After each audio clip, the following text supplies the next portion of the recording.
kids, how are you feeling today? Good to know. Well, we are great and we have a surprise for you today. And for that, We would like to welcome you to our storytelling corner.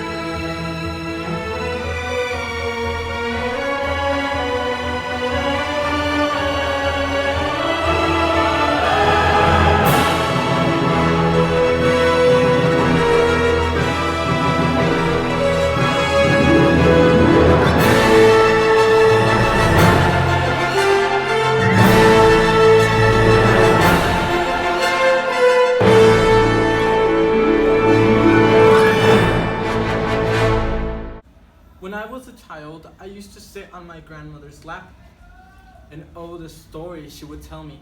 Today, we are going to listen to a new one. Which is the ugly duckling. There was once a mother duck. This mother duck had no children yet, for none of her eggs had hatched. She waited patiently day and night for her babies to hatch. One day, as she was sitting on her nest of the eggs, the mother duck felt something move beneath her. Crack, crack, crack. Filled with happiness, the mother duck watched as one by one her eggs hatched. She was so excited to lead her children to the pond and teach them all the ways of being a duck. Unfortunately, for the mother duck, one egg was left to hatch. This egg was larger than the rest. This egg was browner than the rest. Her little ducks impatiently waited for 2 more days and nights. I want to go to the pond, mother, one baby quack quacked. Let's go, let's go, 2 more quacked excitedly. But the mother duck made them all wait, for she promised herself that she would love all her children the same. At the crack of dawn, on the 3rd day of waiting, the large brown egg began to vibrate. It shook and shook as all of the dogs watched in awe. Then suddenly, crack! Out from the large brown egg popped the large, strange-looking head of a bird that didn't look much like a dog. This baby's beak was a little too long, his feathers were a little too scruffy, and his face was a little too ugly. But nonetheless, the mother duck promised herself that she would love all her children the same. She led her children into the nearby pond and began to teach each duckling how to be a proper duck. She taught them how to quack. Each duckling quacked. Quack, quack, quack. The ugly duckling quacked. Quack! All of the ducks in the pond stared at the ugly duckling and began to laugh. The mother duckling sadly took her little ducklings over to a different part of the pond. The other ducklings were giggling and making fun of the ugly one. 2 nearby ducks swam by and pecked at the ugly duckling's feathers. This one looks nothing like your others, one jested. This one is ugly, the other scoffed. The ugly duckling hung his head in shame. The mother duckling became very embarrassed of her ugly duckling and made him stay in the corner of the pond while the others practiced swimming, diving, quacking, and splashing. One evening, as all of the ducks in the pond had gone to sleep, the ugly duckling decided that it was time for him to leave. He knew he was causing his mother distress, and he did not want to live in a place where he felt unwanted. So the little ugly duckling ran away. He waddled far away from the pond where he was born. He waddled through small marsh plants and large river needs. He waddled over bundles of sticks and piles of dung. All this waddling made him dirtier than ever. He approached a new pond that was filled with a family of different ducks. These ducks were happily swimming and quacking. He advanced one of the ducklings who looked to be just a bit larger and older than the ugly duckling. Hello there, beamed the ugly duckling to the other duckling. With this, the new family of ducks turned and stared at the ugly duckling.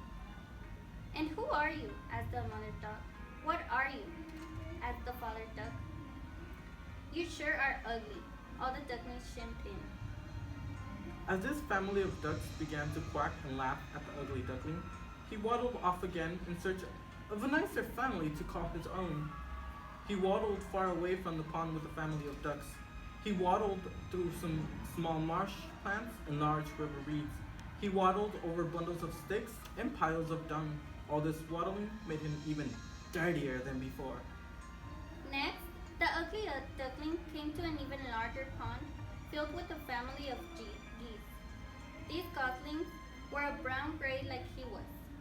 Happily, the ugly duckling waddled to the water's edge, plopped his little body in the water, and swam towards the family of geese.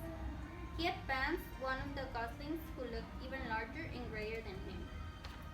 Hello there, the ugly duckling happily exclaimed, greeting the gosling. With this, the family of geese turned and stared at the ugly duckling. And who are you? Asked the mother goose. What are you? Asked the father goose. You sure are ugly, all the goslings chimed in. As this family of ducks began to honk and laugh at the ugly duckling, before the duckling could waddle off, the geese surrounded him, and the father goose said, Though you are quite strange looking, you must stay with us. You are more than welcome to join our family. The ugly duckling couldn't be happier. The geese were very kind to him, though their honks hurt his ears. Many days and nights passed, and the ugly duckling was living happily with the geese. He loved to play with the goslings, and the mother and father treated him like their own. Everything was perfect, until a hunter and his basset hound approached the pond. The hunter began firing off shots at the geese, and the hound chased the birds around the pond trying to catch them. The ugly duckling could do nothing but sit still.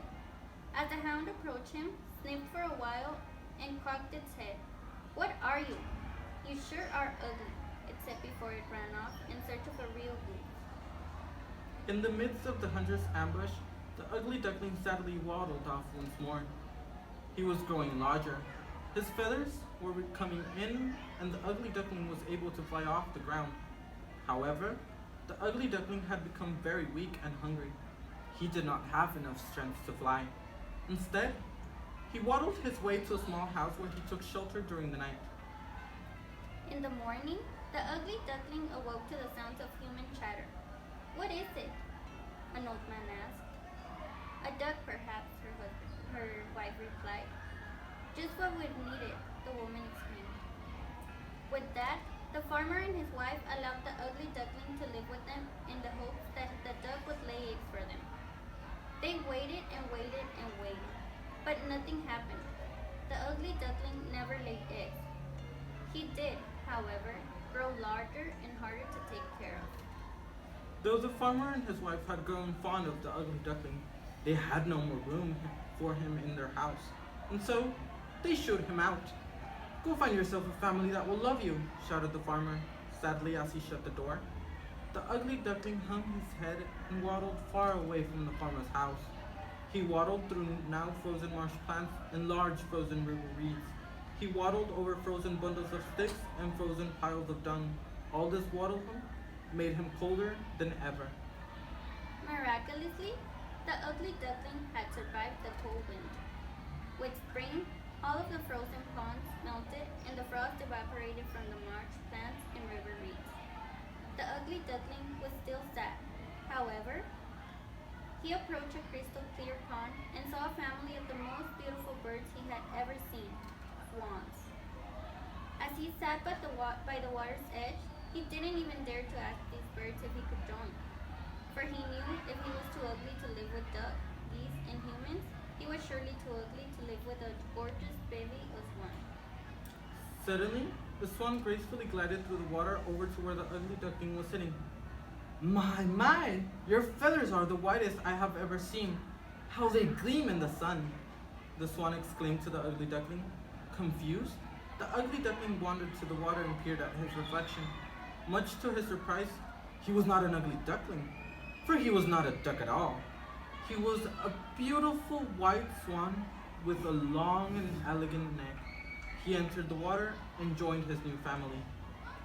One day, as the swans were swimming, a man and his wife came strolling by by with their child. The swan recognized this couple as a farmer and his wife. They approached the edge of the pond and began to feed the swans breadcrumbs. The farmer looked at the one ugly duckling and said, "It looks like you found yourself a nice family. You are the most beautiful swan I have ever seen." For the rest of his days, the swan lived happily with his new swan family and was greeted often by the farmer and his family. The end. And well, this would be the end of our tale, but before we leave, We would like to know what would be the moral of our story. To not judge a book by its cover. exactly, we have to be nice to whoever comes upon us and treat them with respect if they treat us with respect too. And we would like to see if you actually understood the story. So for that, we are going to do a couple activities. And our first one would be A summary.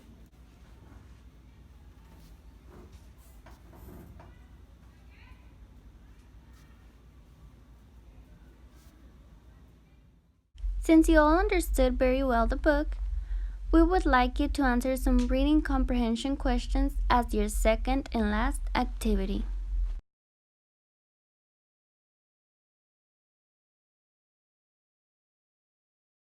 And well, this is the end of our class. We hope you enjoyed it and learned a lot from our reading session. See you next class.